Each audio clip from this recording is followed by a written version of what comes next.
Question number 6, Grant Robertson. Mr Speaker, my question is to the Minister of Finance. Does he stand by the Prime Minister's statement that, quote, the removal of the $1,000 kickstart contribution will not make a blind bit of difference to the number of people who join KiwiSaver? The Honourable Stephen Joyce.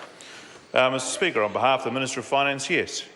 This was based on advice from officials which stated, and I quote, this change is likely to have only limited effect, if any, on enrolment rates in KiwiSaver amongst the legislated target population because other subsidies and employer contributions remain in place.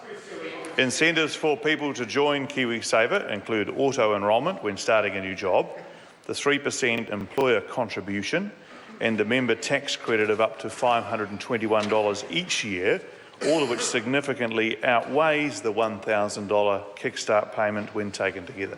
Supplementary question, Supplementary question, Grant Robertson. Why did the Prime Minister tell this House, quote, that the formal advice from IRD, end quote, was that sign-up rates for KiwiSaver would not be affected by cutting the kickstart, when the IRD regulatory impact statement on cutting this kickstart includes paragraph 44 entitled Lower Numbers of KiwiSavers, particularly among the self-employed and children? The Honourable Stephen Joyce. Well, Mr Speaker, on behalf of the Minister of Finance, the paper and the regulatory impact statement makes a number of comments. I draw the member's attention to paragraph 56 of the Cabinet paper, which says this change is likely to have only limited effect, if any, on enrolment rates in KiwiSaver among the legislated target population because other subsidies and employer contributions remain in place. In terms of the regulatory impact statement, which is available online to members, paragraph 32 says a number of things, then says, therefore, removal of the kickstart would reduce fiscal costs without reducing savings rates. Supplementary question, Supplementary question, That's just Grant wrong. Robertson. How How does he justify his belief that KiwiSaver, the cut to the kickstart for KiwiSaver won't make a blind bit of difference when IRD statistics for the month of July show there was a 45% net decline in the number of new members compared to the monthly average for the previous year? The Honourable Stephen Joyce. Well, Mr Speaker, on behalf of the Minister of Finance, I'd caution the member about 1 month's figures in relation to this. But you talked about the member talked about the July figures. But, Mr Speaker, the key thing to note is the numbers are, of course, dropping each year anyway. And the reason they are is because so many people have signed up. 2.5 million New Zealanders are now in the scheme. In 2009, 25,000 people a month were signing up. Last year, that was closer to 15,000 a month. And this year, it's dropping again. It would be expected to, as increasing numbers of New Zealanders are signed up, because there just isn't as many New Zealanders left to sign up.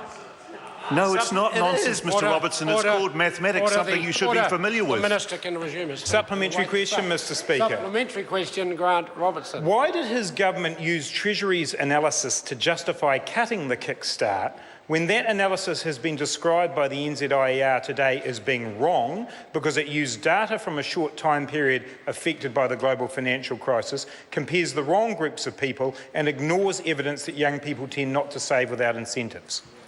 The Honourable Stephen Joyce. Well, Mr Speaker, on behalf of the Minister of Finance, I'm not sure that saying the period 2007 to 2010 or 11 is a short period. In fact, it covers a period prior to the GFC as well. And actually, just for a minute, Grant, you can carry it away. Just wait, and I'll answer the question. Just finish the answer. Mr Speaker, the reality of it is, if you look at the comments by the Financial Services Council, they talk about how KiwiSaver has been beneficial with some income groups, and the government absolutely agrees. KiwiSaver has been beneficial.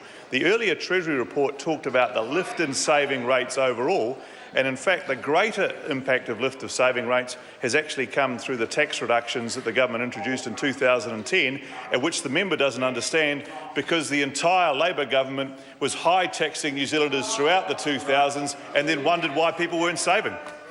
Question. Supplementary question, Grant Robertson. Does he agree with Treasury's advice that KiwiSaver is poor value for money and only marginally adding to New Zealand's national savings rate?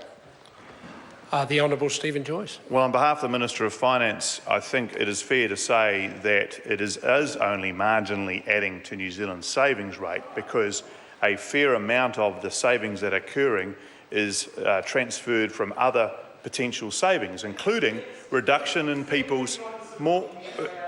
Well, with the greatest respect, a report sponsored by the Financial Services Council, who like to be subsidised for savings, and I understand that, but that's their perspective. But again, for the members' edification, the reality is that the KiwiSaver hasn't lifted a lot of savings rates overall. It's definitely helped in some income groups, there's no doubt about it. The government is supportive of it and retains very big incentives for people to belong. Supplementary question, Grant Robertson. So for the record, can he confirm that he continues to believe that the cut to the KiwiSaver kickstart has not made a blind bit of difference to the number of people in the scheme, despite the fact that there are now 2,000 fewer 0 to 17-year-olds in the scheme today than when he put that in? The Honourable Stephen Joyce. Well, Mr Speaker, on behalf of the Minister of Finance, he does stand by the Prime Minister's statement. And the point for the member to understand is actually there has been a lower number so far of 0 to 18-year-olds, which you would expect because they're not actually in the workforce. But the primary reason why we're continuing to see a decline at the overall numbers of people in the KiwiSaver scheme is because, Mr Speaker, he just keeps up a commentary the entire time we try to answer his question, which makes it quite pointless because actually he doesn't want an answer. What he doesn't want to know... Order. The Minister will resume his seat. Question number 7.